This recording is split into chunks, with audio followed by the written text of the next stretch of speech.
Salut, c'est Marius Meis. Voici la 10e question du CE1D de juin 2018. Pour obtenir le questionnaire 2018, reprenez le lien en description et cliquez sur questionnaire 2018.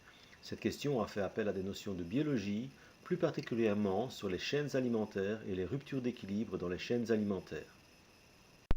Si vous voulez réaliser la question, mettez la vidéo sur pause. Voici le document. Et voici la question.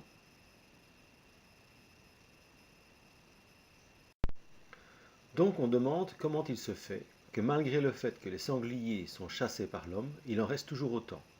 Nous sommes complètement dans le sujet des réseaux trophiques et des chaînes alimentaires et pour cela, je vous invite à regarder la vidéo en cliquant sur le lien ici au-dessus à droite.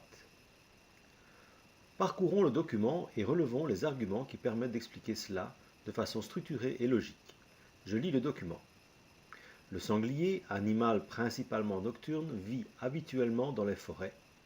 Le sanglier est omnivore. De plus en plus souvent, pour se nourrir, il quitte la forêt pour s'aventurer dans des prairies, des champs, voire même des jardins, des habitations.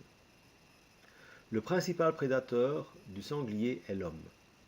En Belgique, les hivers sont de plus en plus doux, ce qui favorise le maintien de la végétation et la survie des larves des insectes. Arrêtons-nous dans la lecture.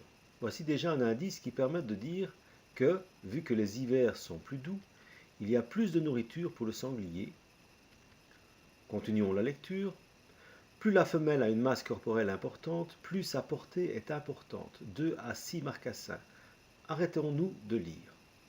Donc, s'il y a plus de nourriture, la femelle va gagner en masse corporelle et en conséquence, elle aura plus de petits. On peut donc en déduire que la population augmente au final à cause des hivers plus doux, suivant tout ce raisonnement, même si les sangliers sont chassés de manière intensive. On peut donc maintenant réécrire notre explication.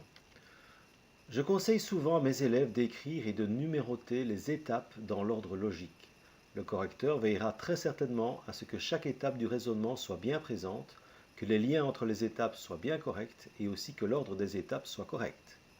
Pour cela, n'hésitez pas à souligner et numéroter dans les documents les étapes du raisonnement, comme on vient de le faire, pour pouvoir ensuite plus facilement les écrire.